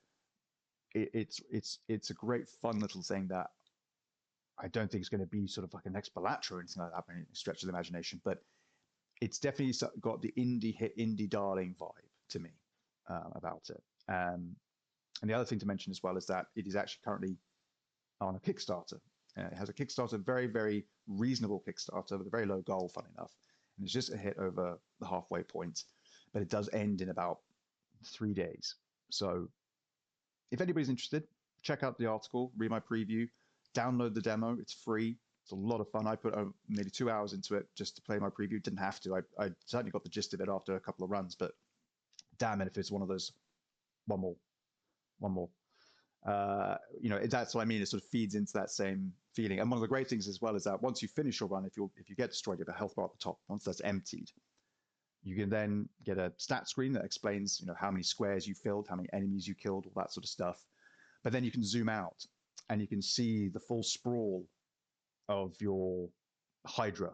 And it looks like this beautiful, because every flower is a different color as well. So you've got these beautiful lines crisscrossing all over the screen at the end of it. And it's this sort of majestic, macabre kind of vibe to everything. It's pretty, it's lovely, and yet you're a plant that's killing everything, like recapturing the earth in a very sort of evil, malevolent sort of way. So yeah, I just wanted to shout that one out because it was very cool. And as I say in my article at the top of it, this is what Steam Next Fest is about. It's about finding these little fun, cool games that you otherwise would never see because they don't have the budgets for it. They don't have enough people working on it. They haven't got a publisher of their own. All these things that work against, in particular, indie developers. And so any opportunity that we find here at the Game Social Club to big up a small game that we think is cool, we absolutely take it. And, I did it this time with this one. And there'll be a bunch more of them in the demo disc. So again, please do look out for that when it comes up. And yeah, I think that's it, guys. I think we've covered the news. We did it. downloaded that demo, by the way, as you were talking about it. I was like, sold. I'm glad. I backed it on Kickstarter. I'm not even a PC player, but it's I did as well. As soon as I saw what he was asking for and things like that, I'm like, holy crap, we can get him there. It's only 5 days, I know, but this can work. And so no, I backed it too. So hey, look, I backed it. So know that as well. I'm tied into this now. I'm invested, people. So add that, take that into account, into consideration. But yeah, no, well done, everybody. I think we've, as far as I can tell, we've covered the news. There may have been some other stories we could have talked about. I know that things happen with Marvel Rivals and NetEase and things like that. But if we continued on, we would be going well past all our bedtimes. So you'll have to maybe hear from the other podcast, the cool, rowdy, louche podcast that don't do the news, because they leave that to us. The serious, the A team. Well, now that we're in control, as in terms of Britannia, that we've just kind of delegated them to just kind of have their own conversations and stuff like that. Exactly. I'm gonna get a lot of bad shtick probably from Nathan after this. I'm just gonna get a lot of grief. Like, why are you being mean all the time? I'm sorry. But no, I want to thank everybody again for tuning in and watching this episode and catching up on the news with us. If you liked the episode, please leave a like on the video.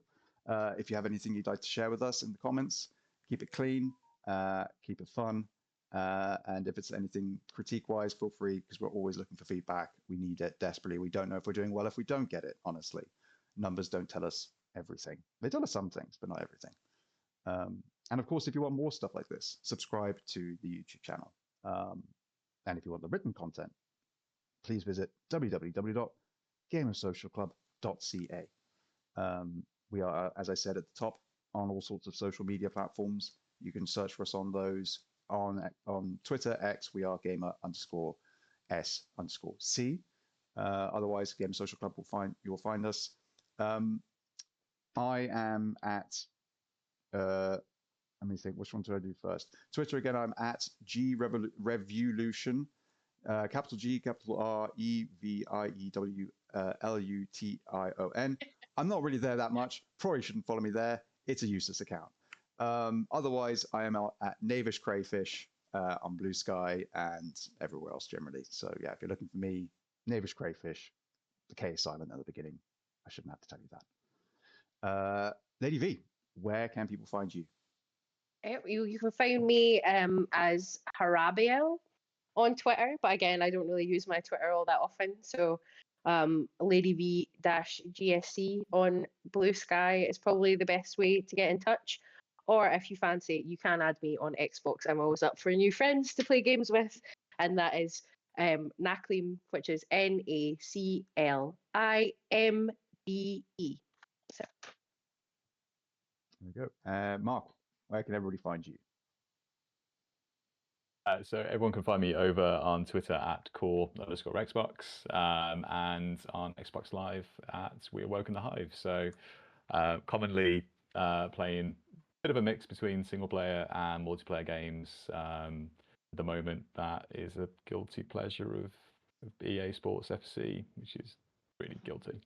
But yeah, do please add me on there if anyone wants a game on anything, particularly Call of Duty Warzone, which again, a guilty pleasure. Absolutely. And thank you for joining us on this one. Obviously, first episode on one of the podcasts and that, and it's been great having you. Thank you very much, guys. Thank you. Not at all. And of course, Addy, I saved you to last. Yeah, for personal reasons. What? I am Not Addy everywhere. You can add me on Xbox and PlayStation. I can't guarantee I'll play with you. I might invade your Sniper Elite Resistance though, because I like a good invasion. So it's if you've not played those, Sniper Elite 5 and Resistance and Deathloop, those sorts of sneaking around the map, I'm there but you don't know where sort of thing, are so intense, and I would happily do that. So yeah, but Not Addy everywhere. No, not Addy. Everywhere. Don't put the everywhere at the end of Not Addy. You won't find me. This is what he's like without wine, ladies and gentlemen. Yeah, exactly. This is the sober podcast. So you can just imagine. you buy the sun comes up when I'm on the normal one. But yes, Apologies, everyone. Love it to see you all. thank you. You as well, buddy. It's been lovely to have everybody here. This has been the British Invasion. We hope you've enjoyed it. Yeah, thank you so much for watching the Gamer Social Club weekly news podcast. We will be here next week, likely around the same time. Not sure who will be there, but you know, it could be any one of us here. It could be somebody else. We like to try and kind of get everybody involved in all the different things, but at the same time, the two podcasts have their hosts, have their teams, so we'll see. We'll see what goes on. But yeah, we obviously all work because we're all in the same country. It's very handy for us. We're a international team, but time zones suck. So yeah, this could be the team. Who knows? No promises. Just saying. But otherwise, thank you everybody for being on today. It's always a pleasure. And yeah, take care, everybody at home. Enjoy some video games, and yeah, look after yourselves. Goodbye, everybody. Bye. Yes.